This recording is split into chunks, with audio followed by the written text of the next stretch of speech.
Bien, muy buenos días, estimados estudiantes.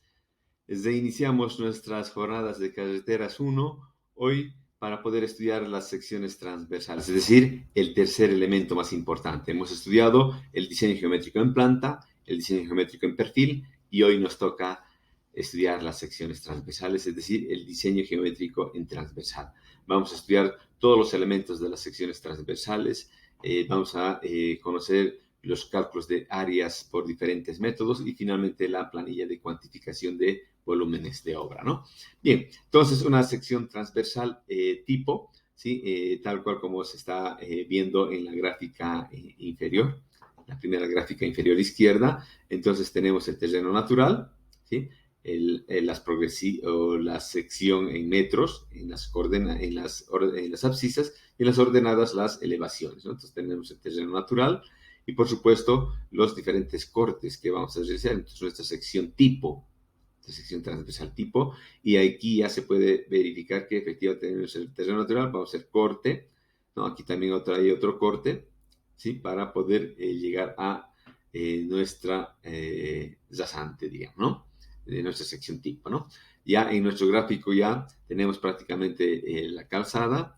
Miren, está justamente ya los carriles de circulación y también las permitas, ¿ya? Muy bien. Entonces, ¿cuáles son los elementos entonces que componen una sección transversal tipo? Están, por supuesto, los anchos de los carriles de circulación, están las bermas, está después del carril de circulación, hay un espacio, ¿sí? Que denominamos berma. Aquí, por ejemplo, en el gráfico inferior se ve después de la línea continua, está todavía una parte asfaltada y esa es la berma, ¿sí? Entonces estamos las pendientes transversales, ¿sí? De las calzadas, los anchos de los carriles de circulación, ¿sí? Tenemos un ancho de carril de circulación, los taludes, en el caso de cuando tengamos cortes, vamos a tener taludes en corte o taludes en terraplén, y finalmente los sobreanchos en las curvas horizontales, ¿ya? Muy bien, entonces esos son los elementos básicos, ¿ya? Aquí vemos rápidamente una sección transversal tipo, entonces donde hay prácticamente el diseño de nuestra sección transversal tipo, ¿sí? Y efectivamente, en función a nuestra rasante, vamos a tener sectores que vamos a tener corte o también terraplén, ¿no? Como en este caso tenemos que generar terraplén. Están los anchos de las calzadas, la berma, el cantero central, ¿sí? Tenemos zanjas de coronación aquí arriba, tenemos taludes en corte y también taludes en terraplén, ¿ya? Muy bien. En algunos casos, principalmente cuando se están construyendo en ladera, entonces ya no existe terreno natural de donde poder nacer el relleno. Entonces se tienen que implementar algunas estructuras adicionales, estructuras viales, para poder conformar nuestros terraplenes. En este caso, un muro de contención, ¿ya? Bien, rápidamente vamos a mostrarles justamente los anchos mínimos de carriles de circulación, pero además los anchos mínimos de las bermas y de los SAPs, que son sobre anchos de plataforma, ¿no? De anchos de canteros centrales, y la sumatoria de todos estos anchos nos dan justamente el ancho de la plataforma, ¿no? Entonces, por ejemplo, vamos a hacer una lectura de un ejemplo, ¿ya? Entonces, por ejemplo, para carreteras primarias, ¿sí? Para velocidades, digamos, de 80 kilómetros por hora. Entonces, se tienen que implementar carriles de circulación de 350, ¿sí? Con bermas, ¿sí? De 2 metros mínimo, sobre anchos de 0,50 a 0,80, ¿sí? Y bueno, los canteros centrales, a criterio del diseñista, ¿sí? Entonces, mínimamente necesitamos 12 metros de ancho mínimo, ¿no? Entonces, ya para colectores, aquí vamos a ver, por ejemplo, para colectores, ¿no? Entonces tenemos sobreanchos de 0,5 a 0,80, ¿sí? Anchos de canteros centrales normalmente están, digamos, para carriles, eh, digamos, para pistas o autopistas, con 4 carriles se necesitan 9 metros de cantero central, ¿no? Pero mínimo 2 podemos utilizar. ¿Ya? Entonces, en definitiva, anchos de plataformas vamos a tener por lo menos prácticamente de 26 metros, ¿ya? Y de esa manera vamos a ir construyendo, ensamblando los diferentes anchos, tanto de casiles, de bermas y los sobreanchos de plataforma y los sobreanchos en curvas que luego vamos a estudiar, ¿ya? Bien, aquí tenemos, por ejemplo, las pendientes transversales, ¿sí? Que está en función a la precipitación pluvial. Entonces, para sectores con precipitaciones pluviales menores a 15 milímetros por hora, entonces, y cuando se utilizan diferentes capas de rodadura para asfalto, para tratamiento superficial o para tierra, ¿no? O grava, los ripiados, entonces para pavimentos se puede utilizar 2%, para tratamientos superficiales, evidentemente tenemos que despacharlos del agua más rápido, 3%, y para ripiados de 3 a 3.5, ¿no? Y para precipitaciones pluviales con mayores a 15 milímetros por hora, entonces las pendientes transversales crecen a 2.5, a 3.5, incluso hasta 4, ¿ya?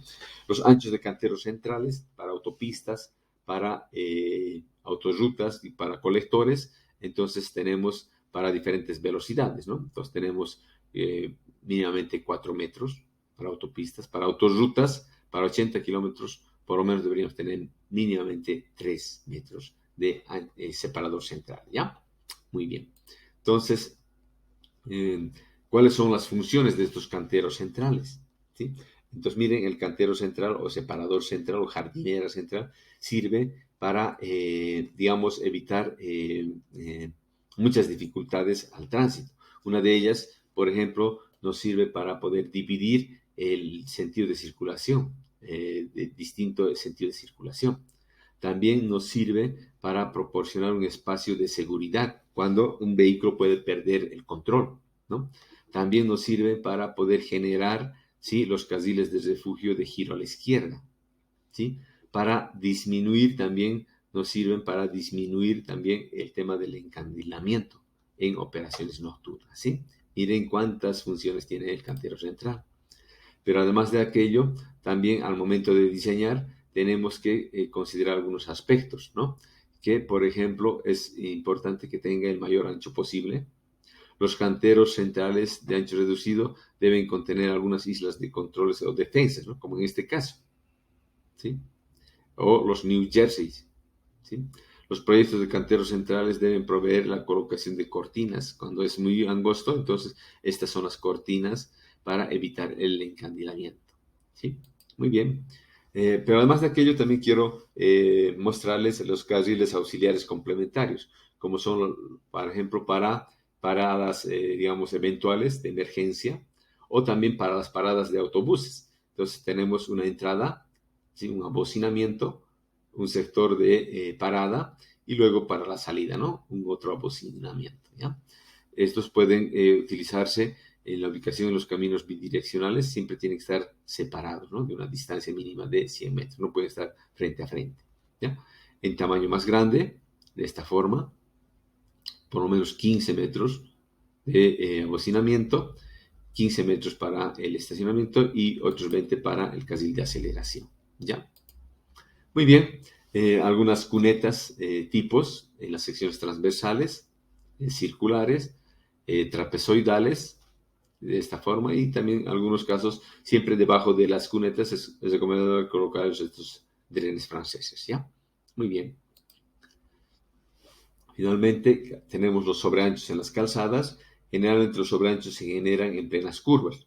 Entonces, las ecuaciones que nos ayudan a determinar estos sobreanchos están dadas en estas ecuaciones, que están en función a la longitud de la distancia entre ejes de las llantas delanteras y traseras de los vehículos, para diferentes tipos de vehículos. Por ejemplo, para un vehículo también camión simple, entonces, donde tenemos la longitud de 9.5, que es la distancia entre el eje de las llantas delanteras y traseras, entonces este sobreancho será determinado como esa longitud, 9.5 dividido entre el R para estos radios, menos 0,2. Y de esto extraemos, ¿sí?, el sobreancho interno y el sobreancho externo, ¿ya? Y de la misma manera para otro tipo de condiciones, para otro tipo de vehículos, ¿no? Muy bien. Además de aquello, además la AISTO, siempre me gusta utilizar esta ecuación. La AISTO nos plantea esta ecuación, que ya son para vehículos semirremolque, ¿no? Entonces, ese es el sobreancho tanto para interno y externo de la curva. Se determina con esta ecuación, ¿no? Donde ese es el sobreancho, R es el radio de la curva circular, la velocidad del proyecto. L1 es la distancia, aquí está L1, distancia entre diríamos, entre el eje y el parachoques. L2 es esta otra distancia. Y finalmente L3 sería esta otra distancia, ¿ya? Bien, y con esto determinamos el sobreancho de las curvas circulares. Esto es lo que quería compartir el día de hoy con ustedes y por su atención, muchas gracias. Será hasta nuestro próximo enlace.